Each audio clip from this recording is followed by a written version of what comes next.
Right now at noon, the summer travel season begins, and that includes a heavier law enforcement presence on 4 state highways.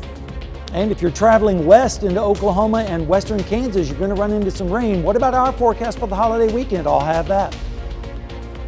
Race for president grows in size on the Republican side. The latest to enter, Florida Governor Ron DeSantis. The 4 states' most watched news starts now. 4-staters are ready to hit the road this holiday weekend, and we're not alone. AAA predicts 42.3 million Americans will travel 50 miles or more from home this Memorial Day weekend. This is KOAM News at noon. I'm Tanya Bach. Topping our first 7 minutes, summer travel season kicks off this weekend. AAA predicting air travel will exceed pre-pandemic levels, saying this Memorial weekend could be the busiest at airports since 2005. And on the ground, some 3.71 million people are expected to travel by car.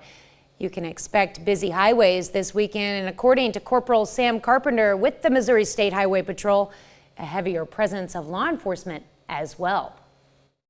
Holiday weekends, we do expect to see heavier traffic on our highways, so we have every available trooper that goes out and does enforcement for the weekends.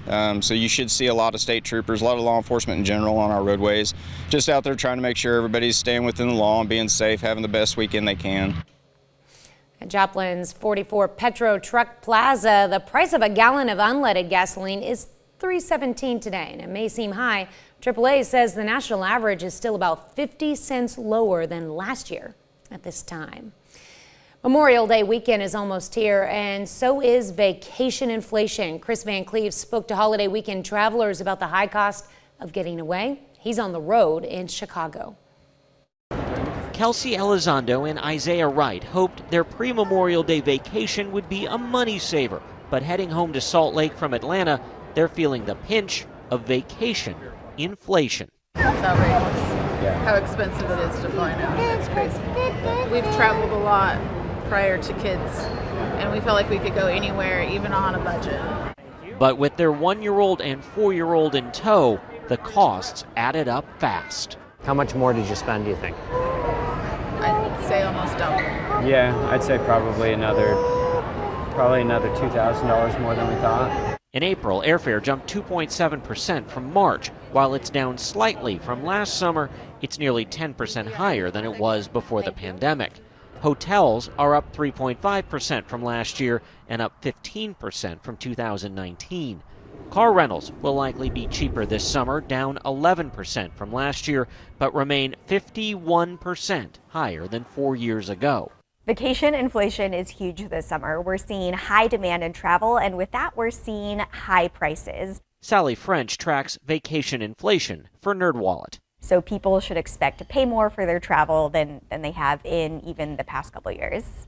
35% of travelers told NerdWallet they've opted to drive instead of fly to save money, with gas prices more than $1 lower on average than last year. We met Jacob Rash filling up this RV at a Buc-ee's in Georgia for $2.85 a gallon. I didn't think gas was going to be that much of an issue, but I've almost spent like $1,000, and we didn't go more than 2,000 miles. You know, it's crazy. And the cost to do things on vacation, that's up too. Food away from home jumped nearly 9% from last year, 24% from 2019. Movies and concerts will cost you about 7% more than last year. What we went in thinking we were going to spend versus what we actually spent is crazy. Some 37 million Americans are expected to drive for Memorial Day weekend. AAA expects traffic to really start to build between 3 and 6 p.m. Thursday and Friday. They say the best time to go will be Friday morning. Chris Van Cleve, CBS News, on the road in Chicago. Well, it is a beautiful day to take a drive. Meteorologist Sam Lane joins us with a first look at your forecast. That's right, Tanya. A beautiful day out there, but if you're heading west into southwestern Kansas and northwestern Oklahoma, you're going to run into some thunderstorms, but those folks are really enjoying the rain because it's been a drought situation out there. Of course, we've been dealing with drought in southeastern Kansas and parts of our area for quite some time. Some of these storms could start to move into the western parts of our viewing area later on today. So looking at the forecast, most of the area is going to be partly cloudy with a high of around 83 degrees. And then as we go through the evening hours, temperatures dropping through the 80s down into the 70s.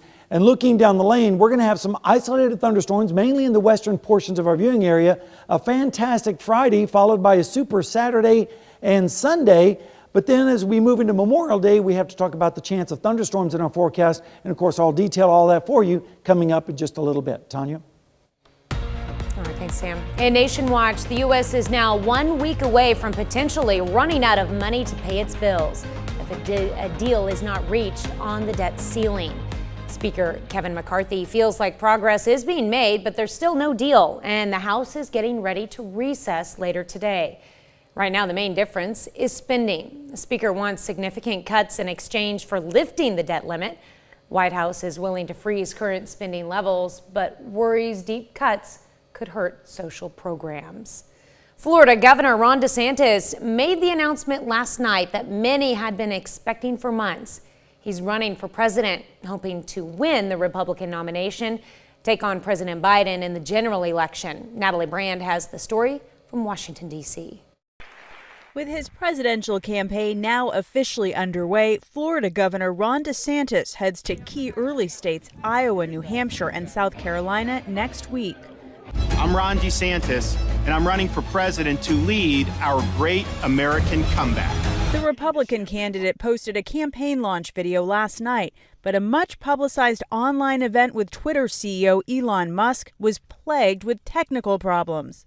It did break the Twitter space, and so we're really excited with the enthusiasm. Former President Trump called the launch a disaster, and President Biden tweeted a link to his fundraising site, noting this link works. DeSantis is selling himself as an alternative to the former president, but Trump remains the frontrunner in recent polls for the GOP nomination. His campaign has a new ad highlighting how DeSantis previously supported Trump. Isn't it time DeSantis remembers how he got to where he is? GOP presidential candidate Nikki Haley also took aim at DeSantis. The way he speaks, the way his hand gestures are, the fact that he's moved his policies, all of it's copying Trump. As the battle for the GOP nomination grows more contentious, it's also getting bigger. South Carolina Senator Tim Scott joined the field earlier this week. Former Vice President Mike Pence has signaled he could also jump into the race in coming weeks. Natalie Brandt, CBS News, Washington. Spokesperson for the DeSantis campaign says he raised $1 million within an hour of his presidential announcement. Let's look at today's top stories and weather in our first 7 minutes. Up next on KOAM News at noon, a Dutch company creates a way to give back to Mother Earth even after you've given your last breath. And later, we're making a fresh catch with buttered almonds in the Mr. Food Test kitchen. For those looking to live in the most sustainable way, there's now an afterlife as well. A Dutch inventor is growing coffins from mushrooms to enrich life after death. CBS's Ian Lee has the story. The creators of the world's first living coffin are celebrating a greener way to go under, and it starts with mushrooms. I learned that they are the biggest recyclers on our planet, so I thought, hey, why can we not be part of the cycle of life? The Dutch company molds the coffins from mushroom roots called mycelium and upcycled hemp fiber. So what we can see here is the root structure of mushrooms, and here we see all the wires that makes the product so naturally strong. So here you have a piece of mushroom, and this is really hard. It takes 7 days to grow a compost coffin, and once buried, only 45 to break down. A layer of moss sourced from a local farm lines the interior. It's estimated every year burials at America's cemeteries use more than 100,000 tons of steel and over 1.5 million tons of concrete. And this is a shakeup, and this is different, and it's much more, I think, pure. We're not becoming chemicals, we're not becoming burned, and we're just being taken care of by nature. For those preferring cremation, there's a mushroom urn that's buried with a sapling sticking out. So when it decomposes, the ashes feed the tree, continuing the circle of life. Ian Lee, CBS News. Well, the company named Loop Biotech is selling the compost coffins for around $1,000. The average traditional coffin costs between $2,000 and $5,000. Still to come on the KOAM News at noon, Mr. Food. Love fish and looking for new ways to make it extra special? We've got a way that you'll go nuts over. And we're watching radar as well as the weekend forecast for all your travel plans. We'll have all the details when we come back.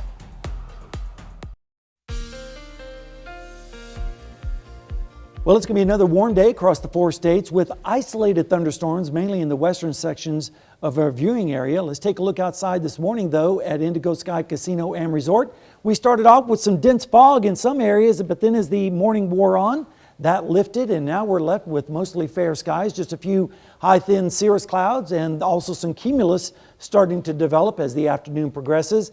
And that's down, of course, at Indigo Sky Casino and Resort, just outside of Seneca, Missouri. We're going to be dealing with high allergies again today, 8.9. Tomorrow, just a hair better at 8.8. Most of that is grasses, hickory, and mulberry pollens.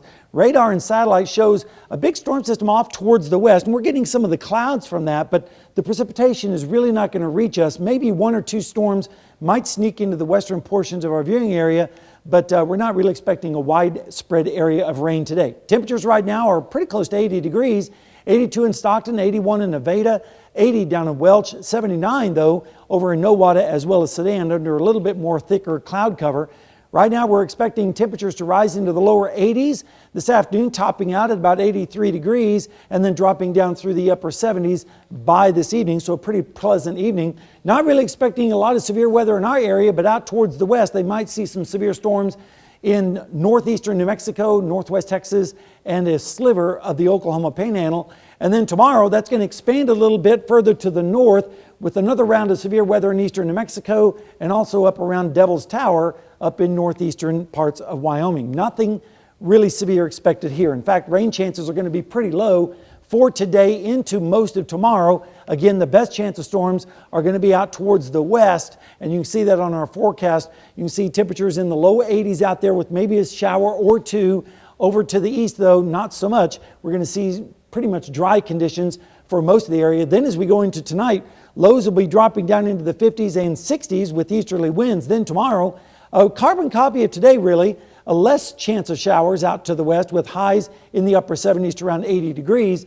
Then as we go into Saturday morning, quite cool. We'll see readings in the low 50s and mid 50s out towards the west, so a very pleasant start to the weekend. And then in the afternoon on Saturday, highs in the upper 70s with northeasterly winds and drier conditions. So a great weekend shaping up for all the travelers and anyone going out onto the lakes. We're looking at lows on Sunday morning in the mid 50s. And then as we head into the next 7 days, we're looking at a chance of showers coming back into our forecast. Of course, wouldn't you know it, on Memorial Day, but only a 20% chance. And then better chance of showers and storms on Tuesday and Wednesday with highs in the mid 80s. And then as we go into the latter part of next week, we're going to get close to 90 degrees around here, around 88 on Thursday and 88 on Friday, and then more storms maybe next weekend. But all in all, a great forecast for this holiday weekend. Can't really complain about that at all. Not at all. All right. I'm not for sure. Yeah, I'm ready for the weekend. All right. All right, thanks, Sam. Well, stick around. We're making a hook, line, and sinker fresh catch recipe after the break. Today's recipe is a gourmet feast that's sure to be a hit at your dinner party for fish lovers and picky eaters alike. Howard shows us how to make his fresh catch with buttered almonds in the Mr. Food Test Kitchen. I know from chatting with many of you online and when I'm at events that a lot of you love to fish. For some, it may be deep sea, while others it's off the dock. Then, of course, there are folks like me who fish every now and then and usually don't have much luck. For those of us who do get that fresh catch, even if it's from the fish counter at the supermarket, let me show you one tasty way to cook it. If it's a smaller lake fish like trout, perch, or tilapia, have it dressed, which means the insides are removed, and butterflied, like this. And if it's a bigger fish, then have it filleted. Now we brush both sides with some melted butter, season it with salt and pepper, and cook it on a grill pan for a couple of minutes on both sides until it flakes easily. Meanwhile, in a small skillet, we melt a bit more butter, toss in some sliced almonds, and when the butter is slightly browned, pour it over the fish. Adding a simple butter sauce over your fresh catch is all that it takes. The whole idea is to complement the fresh taste of the fish, not smother it. To get the recipe for what we call our fresh catch with buttered almonds, all you need to do is visit our website. I'm Howard in the Mr. Food Test Kitchen, where today we found a hook, line, and sinker way for you to say, ooh, it's so good. Makes me want to grab my pole. You can find this recipe along with a lot more good food from the Mr. Food Test Kitchen online. Just go to our website, KOAMnewsnow.com. Here's a look at our 4-state market prices.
All right, isolated thunderstorms today with a high of around 83 degrees. Lesser of a chance of storms tomorrow, only 10%. And so we're going to start off the holiday weekend looking great. Temperatures near 80 degrees on Saturday and Sunday. And then storms may come back into the picture on Monday afternoon, and then a better chance of storms on Tuesday and Wednesday. And then we start to get a little bit hot as we head towards the latter part of next week. I'm not ready for the heat, but definitely ready for the weekend. Absolutely. Well, coming up tonight at 5, how getting more cardio could protect you from dying by a common illness. Findings of a new study in Health Watch. Plus, Joplin Area Habitat for Humanity dedicates 4 homes today thanks to a partnership between the organization and the city of Joplin. And Southeast Kansas anti-hunger champions come together to discuss solutions to increase food access. Join us for those stories and more tonight on the KOAM News at 5. Thanks for joining us here at the KOAM News at noon. The rest of the team will see you right back here at 5 o'clock.